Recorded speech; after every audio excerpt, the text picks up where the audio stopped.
Housewife की कहानी।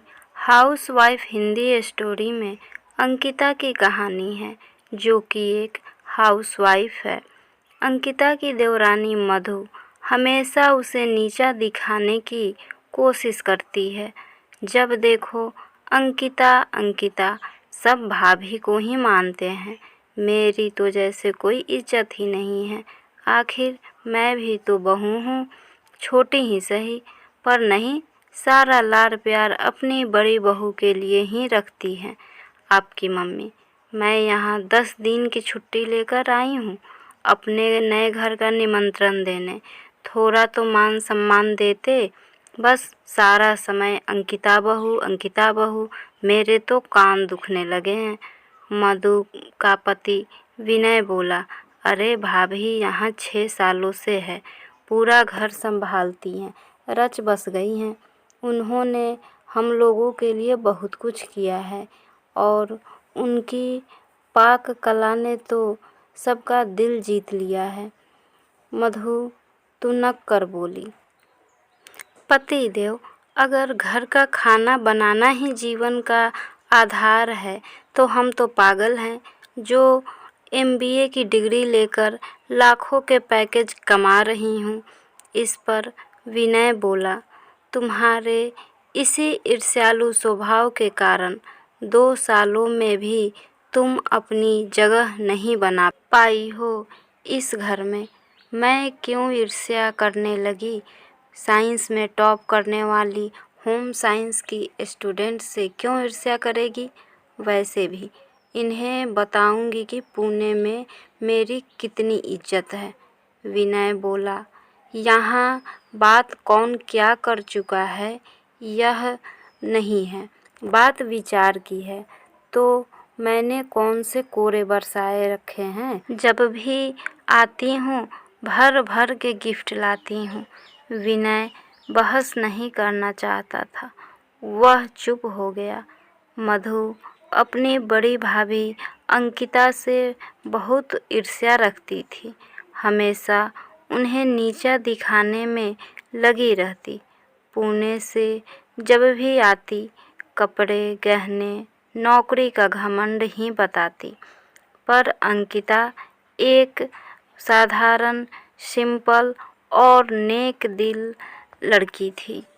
मधु का व्यवहार बुरा होने के बावजूद छोटी बहन समझकर टाल दिया करती थी, पर मधु उसकी तारीफ सुन ही नहीं पाती थी। इसलिए आज वो अपने पति से शिकायत कर रही थी, पर पति भी मधु के व्यवहार को समझता था, तो इसलिए कुछ नहीं बोला।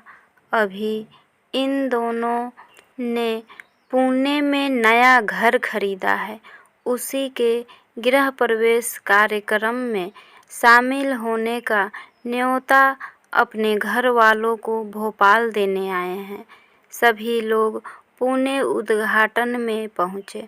शानदार घर, बढ़िया सजावट, महंगे से महंगा सामान, मॉड्यूलर किचन। सास और अंकिता बहू ने मधु की बहुत तारीफ की।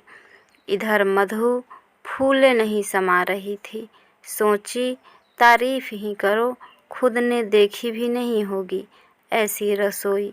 अंकिता ने पूछा, तुमने प्रसाद का हलवा बनाया है क्या? मधु बोली, मैंने तो खाना बाहर से ऑर्डर किया है। प्रसाद का हलवा मैं तो भूल ही गई। सास बोली, कोई बात नहीं, अंकिता बहू हमारी मास्टर है, फटाफट बना देगी। अंकिता की तारीफ सुनकर मधु मुंह बिचका लेती है। इतने में मधु के ऑफिस के लोग आ गए। मधु ने सभी का परिचय करवाया। तभी मधु की बॉस माला बोली, वह कौन है जो किचन में काम कर रही है? देखो किस तरह से फटाफट काम कर रही हैं, काबिले तारीफ है। उसकी सहेलियों ने भी हाँ में हाँ मिलाई। अब मधु अंकिता की तरफ देखते हुए बोली, यह मेरी भाभी है। ये छोटे शहर से हैं, घरेलू हैं। उन्हें अपनी बातें समझ नहीं आने वाली। तुम चलो यहाँ से, टेबल पर बैठकर कुछ खाते पीते हैं।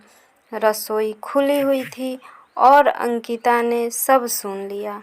मधु के मुंह से ऐसे शब्द सुनकर घर वाले खुश नहीं थे, पर वे माहौल को खराब नहीं करना चाहते थे, इसलिए अभी कुछ नहीं बोले।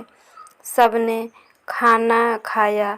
साथ में हलवा खाते हुए मधु की बॉस माला फिर बोली, मधु, बहुत टेस्टी हलवा है, तुमने बनाया है क्या? मधु जवाब नहीं देना चाहती थी, तभी अचानक सास सुशीला जी बोली, मेरी बड़ी बहू अंकिता ने बनाया है, उनके हाथों में जादू है। माला मुस्कुराते हुए बोली, बुलाइए तो सही, हम भी उनसे मिले। मधु बेकार मन से अंकिता को बुला लाई। माला बोली, आइए बैठिए, हम जब से देख रहे हैं आप रसोई में ही व्यस्त हैं। अंकिता पसीना पोंछते हुए बैठ जाती है। माला, इनको बस यही आता है, खाना पकाना, बेचारी हाउसवाइफ है। मधु के ऐसे शब्द सुनकर अंकिता से रहा नहीं गया, क्योंकि आज पानी सर से ऊपर चला गया था। मधु, कोई घर में आए मेहमान की ऐसी इज्जत करता है, और हम तो तुम्हारी जेठानी हैं। जब सामने वाला भूल जाए तो याद दिलाना पड़ता है, और यह सबके सामने क्या लगा रखा है? बेचारी हाउसवाइफ है। मैं कोई बेचारी हाउसवाइफ नहीं हूँ। मैंने यह काम खुद चुना है, किसी के दबाव में नहीं किया है, जिसे मैं पूरी ईमानदारी से करती हूँ। जब मुझे कोई दिक्कत नहीं, फिर तुम इस तरह कैसे बोल सकती हो? माना कि तुम मल्टीनेशनल कंपनी में काम करती हो, लाखों कमाती हो, तो क्या इससे तुम्हें किसी को भी नीचा दिखाने का अधिकार नहीं मिल जाता है?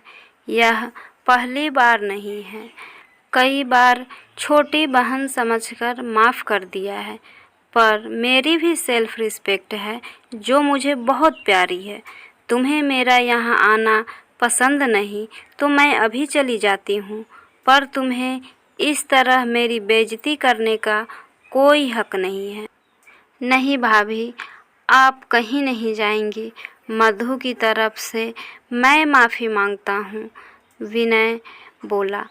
तभी अंकिता की बात का समर्थन करते हुए माला खड़ी हुई और बोली, सही कहा आपने। जिस तरह मैं कंपनी में टीम की लीडर हूँ और 6-7 लोगों को संभालती हूँ, वैसे ही आप अपने घर की लीडर हैं, जो घर के हर सदस्य को संभालती है और सारा मैनेजमेंट भी देखती हैं, और किसी को भी आपको और आपके काम को कम समझने का हक नहीं है। मधु, मुझे लगता है तुम्हें माफ़ी मांगनी चाहिए, माला ने बोला। मधु ने सोचा नहीं था कि पासा इस तरह उल्टा पड़ जाएगा। उसे लगा भाभी हमेशा की तरह कुछ नहीं बोलेंगी और वह ऑफिस वालों के सामने उनकी बेइज्जती कर तसल्ली कर लेगी, लेकिन अब माफ़ी मांगने के अलावा कोई चारा नहीं था।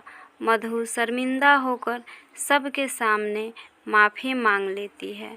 पता नहीं मधु ने मन से माफ़ी मांगी या नहीं, पर आप ही सोचिए, जब तक हम हाउसवाइफ खुद की इज्जत नहीं करेंगे तो हमारी वैल्यू समझेगा कौन?